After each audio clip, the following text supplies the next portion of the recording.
लोकतंत्र का नंगा नाच अगर आज कहीं हो रहा है तो वो हमारे देश में हो रहा है। पश्चिम बंगाल के बाद अब तमिलनाडु में थलपति विजय की पार्टी टीवीके जो बहुमत से थोड़ी दूर पर है, लेकिन कुछ सहयोगियों के साथ वो सरकार बनाने के लिए शायद तैयार हो चुके हैं, जिसके चलते 2 बार वो गवर्नर के पास जाकर थलपति विजय मिल चुके हैं। लेकिन गवर्नर साहब ने उनके लेटर को लेने से मना कर दिया और कहा कि पहले अपना बहुमत तो दिखाओ। गवर्नर साहब, आपको नियमतः पता होगा कि बहुमत आपके बंगले में नहीं दिखाया जाता, बहुमत फ्लोर पर दिखाया जाता है। लेकिन पूरे देश को पता है कि हर राज्यों के गवर्नर शायद किसी शाखा से निकले हैं या पूर्व में किस पार्टी के सदस्य रहे और वर्तमान में वो किसके लिए काम कर रहे हैं। गवर्नर साहब, एक बात समझ नहीं आ रही, आपको फ्लोर टेस्ट से पहले उन सभी विधायकों का जो थलपति विजय की पार्टी टीवीके को समर्थन दे रहे हैं सत्ता बनाने के लिए, उनकी लिस्ट आपको क्यों चाहिए? और क्या गारंटी है कि ये लिस्ट आने के बाद उन विधायकों के घर में जो शायद एआईडीएमके से निकल कर आ रहे हो, जो शायद कांग्रेस से हो या अन्य किसी दल से हो या डीएमके से हो, क्या गारंटी है कि उनके घर में कल ईडी सीबीआई की रेड नहीं पड़ेगी? और सुनने में यह आ रहा है कि थलपति विजय के ऊपर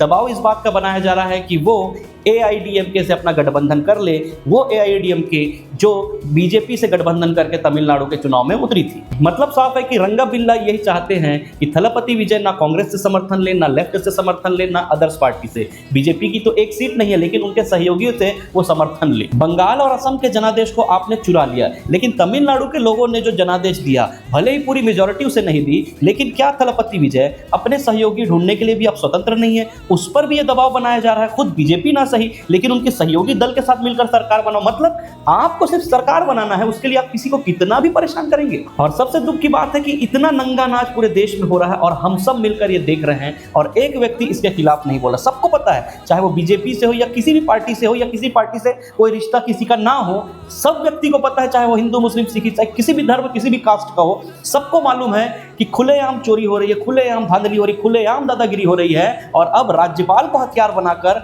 नियमों को तोड़ फोड़ कर एक सरकार बनाने के लिए एक राज्य में उसे रोका जा रहा है। इतना भी नंगा नाच ना करे सर कि कभी जनता भड़के तो आपके ही कार्यकर्ताओं को घर से निकाल कर उसके साथ दुर्गति करने की नौबत ना आए। आप तो झोला उठाकर चल दोगे, लेकिन पीछे आप अपने बहुत बड़ी पार्टी को छोड़कर जाओगे, बहुत बड़ी कार्यकारी को छोड़कर जाओगे, और जिसका शिकार हर एक कार्यकर्ता होगा जब इस देश की जनता अपनी आवाज उठाएगी। आपकी इस पर क्या राय है, हमें कमेंट करके जरूर बताएं और हमें फॉलो और सब्सक्राइब करके ही वीडियो को स्क्रॉल करें।